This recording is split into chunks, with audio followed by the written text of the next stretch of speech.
I've been arguing against social justice warriors and the encroaching leftist ideology, the narrative of all that nonsense in colleges and schools for a long time. And even though some of my opinions have softened over the years, I still think this kind of crap is wrong. Even though I'm a pretty fervent Bernie supporter, I still think all of this crap is wrong. High school students have been assigned to tabulate privilege based upon race, gender, sexuality, and religion. Now, if you look at this particular display here, it comes across like one of those old MySpace chain letters you might get. Like, add up how many movies you've seen, 1 point for each, blah, blah, blah, blah, blah. Are you a master movie fan? Or have you lived a full life? If you get under 100 score, you might be a fuddy-duddy. You know what I mean? And it's all like, oh, I've done this, I've done this, I've done this, I've done, you know what I mean? All that kind of crap, right? We've seen these things for years. But now it's in a high school and it's dealing with privilege. It says here, add 25 points for being white and male, deduct 100 points for being black, and deduct 500 if you identify as transgender. Well, considering that someone's gendered as fluid as, I don't know, the waters in the freaking ocean, quite frankly, I would just sit there and go, nah, I feel trans today. Can't stop me. That's how I'm going to play this one. Anyway, parents in the community of Saratoga Springs, New York are up in arms after a shocking assignment that asks students to tabulate their privilege by adding or subtracting points for their race, gender, religion, appearance, disability status, or other factors they give students at a public high school. Yeah, say that at a public high school. No, keep this shit out of high school. I'm sorry, keep it out of high schools. The privilege reflection forms were given to students in a business class at Saratoga Springs High School, apparently with the approval of school administrators, who considered it a useful tool to enlighten students on their relative status in society. According to the worksheet provided, students were told to calculate how privileged they are by adding or subtracting sums for possessing different attributes. Again, this is like one of those old MySpace chain mails that we used to get and everything else, and it's the stupidest thing to bring into the goddamn classroom. This is not how you preach equality. This is not how you actually obtain equality, but as we're going to learn later on, this ain't about equality, by the way. This ain't about equality at all. Now, for instance, Caucasian students completing the form are directed to add 25 points for being white, whereas African-American students are told to subtract 100 points for being black. Males are told to add 25 points, whereas females are told to subtract 50 points. Nor does the lesson stop there. Straight dudes are told to add 20 points for the privilege they derive from that status, while gay students are told to subtract 150 points. And if your student identifies as transgender, they're supposed to deduct a whopping 500 points. So talk about stacking the deck, right? I mean, you're just outright stacking the deck. And to me, not a good idea. It's not a good idea to do that, because this is not going to sit there and get people to look at it, perspectives similarly. It's going to get people to go like, well, you're different than me. You're an other. You're not someone I should talk to. We're not in the same class. You could never understand anything I'm trying to say. And all it does is further create division and further create problems. And the fact that the school board actually backed this up is entirely ridiculous. Now, the offensiveness of the score sheet only increases under a section under religion. Oh, Jesus Christ. Jewish students are instructed to add 25 points. Apparently, Jews are the most privileged religious group. Okay. Christian students are told to add 5 points, but Muslim students are told to deduct 50.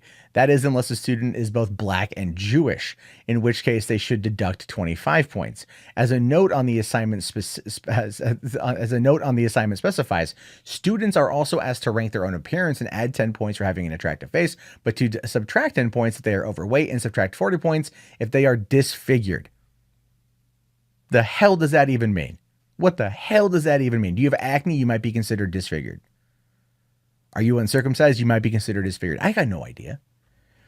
From there, it gets even worse. The section form disability uses horrifically offensive and outdated language, asking students to add 25 points for being able-bodied, but subtract 20 points for social autism. The fuck is social autism? Is that Candace Owens' next project? Deduct another 30 points for being immobile and a full 50 points for being retarded.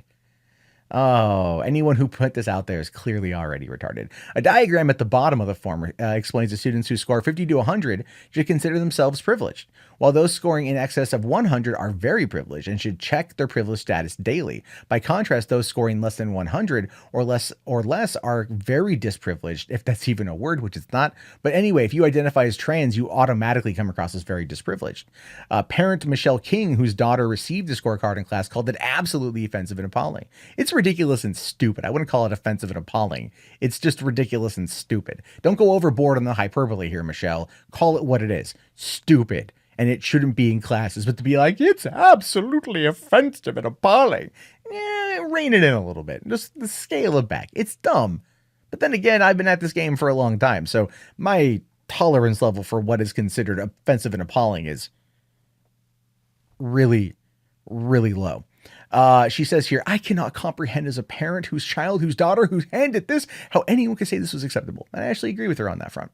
Astoundingly, when questioned about the assignment, administrators at the school acknowledged that the offensive terminology should have been retracted, but refused to admit that the exercise as a whole was inappropriate. Well, it is inappropriate, but the language ultimately does. I don't know. The language doesn't bother me at all, but whatever.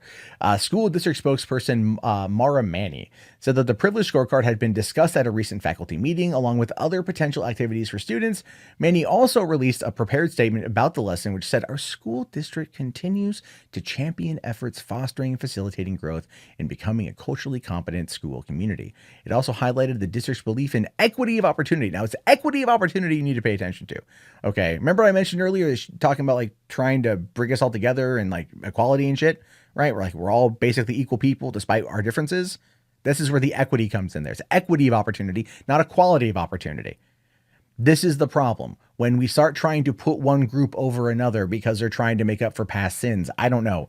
I just, it's not going to work. It's never going to work because it never, ever, ever works. There was a story, a case study, not a case study, but this actually event happened at UC Irvine, where a bunch of marginalized groups from colleges from around the state of California all descended on the campus of UC Irvine. And they were there to try to put together some kind of presentation to showcase like why they need help or support. And they ended up falling apart. It ended up breaking apart because they couldn't decide who was the most marginalized, who was the most underprivileged. They got into a fight over it and it ultimately ended up disbanding everything. When you ask people to play a game of Oppression Olympics, literally nobody wins. This game, this particular course is all about Oppression Olympics. It's what it is. It's meant to sow division. You argue for equity of opportunity. I'm going to argue that it's crap because that's not how it is. That's not how things should be. But the statement goes on and says, an unmodified version of the privilege reflection form was distributed to students without the removal of insensitive words. The district does not condone the use of the document with these insensitive words. Oh, okay, fine. You have the word retarded in there. Dear God, you horrible, horrible person, you. But parent Michelle King still has questions saying, how did it get into the school and how did the principal say it was acceptable? And for now, she's getting no answers. And as much as I am giving some, as much as I think, to rein in a little bit. That's a good point right there. Well, they said it was at a faculty meeting recently, which means somebody found this on the internet, thought it was interesting. Maybe some woke Facebook group or some kind said, let's make this a reality. Let's print this out and let's give this to our students and let's see what happens here as a way to show who's more privileged. But at the end of the day, all you're doing is just teaching kids that their differences matter more than their similarities. And that is what's going to further divide us. And it's one of the things I really hate about the left. And as a person who is more predominantly left-leaning than not, it really grinds my damn gears because this is not something that you should see in school.